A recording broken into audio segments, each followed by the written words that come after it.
Today, I'm going to explain the movie, Homeless to Harvard, the Liz Murray story, released in the year 2003. The movie opens up with a young girl, Lisa, fighting with her mother, Jean. Jean is asking Lisa to return her money, but the latter denies having it. While the commotion is going on, Lisa's father, Peter, is casually sitting on the couch, watching Jeopardy! He seems to be excellent at the game and answers all the questions correctly.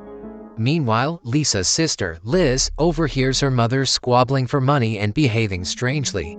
Hence, she immediately heads to her room and brings the money from under the blanket. Jean notices the money in Liz's hand and tries to snatch it from her, but Lisa intervenes and stops her from doing so. However, after Jean pleads for the money, Lisa hands it to her. After getting the money, Jean gently smiles at Liz, and in the background, Liz mentions that the smile on her mother's face is what she wants to see forever. After this, Jean walks out of the house, despite Liz's approval. Left with no other choice, Liz urges her father to stop Jean, and he agrees. Later, the father-daughter duo can be seen following Jean on the sides of the streets. Peter approaches Jean and helps her cross the road, but to everyone's surprise, the two go near a drug dealer and buy some drugs for both of them. Liz is shocked to see this but believes that her parents' needs are much more important than hers. The next day, police officers arrive at Liz's house and take Jean away. Liz tries to stop the officers, but to no success. As Jean is suffering from schizophrenia, she shivers while the officers put her in the ambulance. Liz also tries to enter the ambulance, but one of the officers takes control of her and pulls her back. In the next scene, Liz is at her school, which she attends very rarely. She doesn't like being in school and interacting with other kids.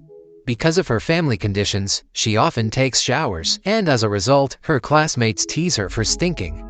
Despite all this, she gives a test in her class and scores a perfect 100.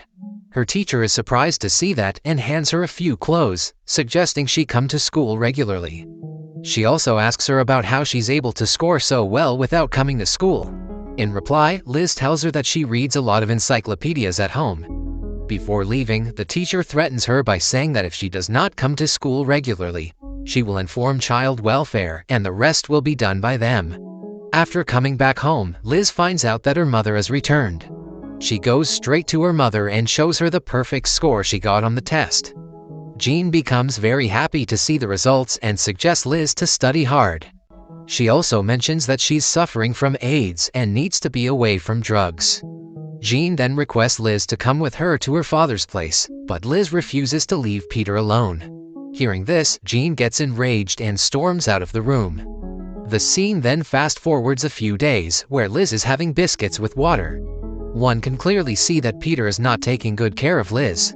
In the meantime, the child welfare group arrives there and decides on taking Liz away. Surprisingly, Peter doesn't even try to stop them and instead hands over Liz's belongings in a suitcase. Liz tries her best to convince them that Peter is taking good care of her, but the officers don't believe her and take her away to a shelter home. Inside the shelter home, Liz is bullied and teased. Despite this, she tries to stay away from all the fuss and give no attention to the chaos going around. With that being said, she still doesn't like to go to school, and the teacher can be seen complaining to her about that. In the next scene, Liz goes to her grandfather's house to visit her mother and sister. She becomes very happy to see her mother in proper shape and good condition. She even goes out with her and has lunch. There, she gets to know that her old apartment has been seized by the authorities as Peter was unable to pay the rent on time. Hearing this, Liz returns to her old apartment and tries to find her encyclopedias, but is compelled to return back empty-handed. Following this, she decides to start a new chapter of her life. In the next scene, Liz can be seen at a new school with Jean asking her to study well for her future. After Jean leaves, Liz goes to her classroom. The teacher calls her by the name Elizabeth, but she retaliates by saying that she doesn't like being called by that name. Everyone in the classroom laughs at her answer, but surprisingly, a girl named Chris supports her. After the class, while Chris and Liz are walking home together, they start bonding by playing with mud and throwing it at one another. Later that day, Liz invites her school friends to her grandfather's place, knowing that he would be out till 6 p.m. When the group is enjoying themselves, Jean arrives at the door drunk. Liz immediately opens the door and takes her inside the bathroom. Her friends make fun of Jean, but Chris asks them to behave and leave. After this, Liz gives her mother a proper bath and puts her to bed. Just then, Chris approaches her and reveals about her tragic childhood and how she was harassed by her father when she was just 7 years old. Hearing this, Liz asks Chris to stay with her at her grandfather's place. Unfortunately, Liz's grandfather arrives there and chases Chris away. Liz tries to make him understand that she has no place to go, but he doesn't listen and pushes Liz. Because of this, Liz decides to leave her grandfather's home and accompany Chris. In this way, Chris and Liz leave their respective houses at the age of 15 and start living on the streets and metro stations. Soon they start begging for money.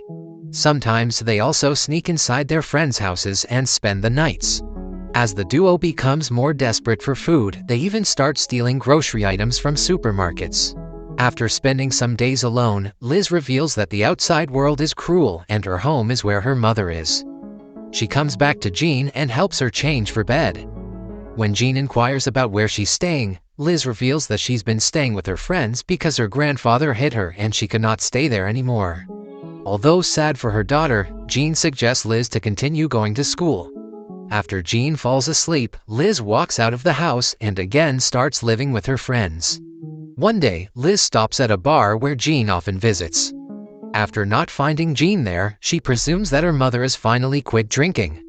However, a stranger approaches her and informs her that Jean has passed away 2 days ago. Heartbroken, Liz runs to the roof of a tall building and cries out loudly. The next day, Liz's careless grandfather hasn't even arranged a funeral for Jean. Her body is being buried under a community area with no tombstone on it, and Liz can do nothing about it. Soon, everyone else walks away, but Liz continues to be by her mother's side. She remembers all the good times she spent with her mother during her childhood. Right then, it hits Liz that she's all alone in the world and that she has to do something spectacular to change her life around. In the next scene, Liz visits a community school trying to get an admission. At first, the receptionist, Miss Wanda, informs her that she's late for the appointment. But when Liz pleads that she's desperate to learn and just needs a chance, she asks her to wait to meet the head of the school, David. While waiting, Liz fills the admission form along with the introductory essay on the topic of dreams. Later, Liz meets with David and tells him about how desperate she is to take her education forward and to come out of the underprivileged community she was born in. Seeing her desperation to change her life, David immediately accepts her admission and asks her to bring her guardian to complete the admission process.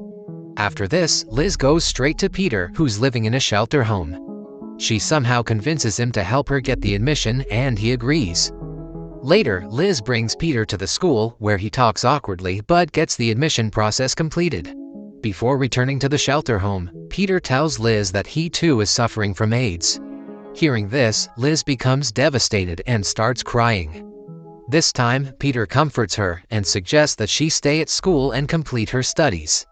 In the following scene, Liz can be seen attending her class, and soon she turns out to be one of the most intelligent students there. She gets an A- on her test paper but still visits David, asking him ways to improve her grades to get an A. David tries his best to make her understand that A- is a good grade, but Liz insists that she wants the best. Liz then starts taking more than 10 classes a day so that she can complete her high school studies before 21. She stays at her school till 11 p.m. and continues reading. She also plans to finish the 4 years of high school studies in 2. Afterwards, Liz works hard, managing time to read even while doing her part-time job.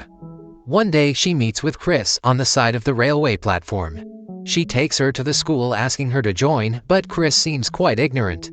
There, David informs Liz that he's got the best grades in the whole school and is selected for a paid trip to Boston. Liz is in disbelief at the news and she keeps on staring at the brochure of Boston. In the next scene, David takes his students to Harvard and shows them the places around. Liz is astonished to see the place and the students there. David notices her amusement and assures her that she can also be a part of Harvard if she studies hard. Back at school, Liz is looking through the scholarship essays and trying to find the best one for her. At the same time, Miss Wanda provides her with information about the New York Times essay competition, which is giving $12,000 to its winner. This immediately grasps Liz's interest and she starts writing an essay. the essay is based on her life and how she's overcoming the obstacles. After a few months, Liz asks Miss Wanda to put a stamp on her essay for the New York Times. Miss Wanda asks her about why she's late to post the essay. In reply, Liz tells her that she was waiting to turn 18 so that she could live an independent life and get no trouble for being homeless. Miss Wanda immediately stamps her letter, and a delighted Liz rushes to post it. Shortly after, Liz's essay gets selected and she's called for the interview with the New York Times. As she has no formal dress to wear, Liz visits her sister Lisa and requests her to provide some decent clothes for the interview. Lisa also seems to have poor eyesight like Jean and struggles to even open the door. Despite this, she provides Liz with her overcoat and wishes her luck. In the next scene, Liz can be seen in the office of the New York Times, ready for her interview.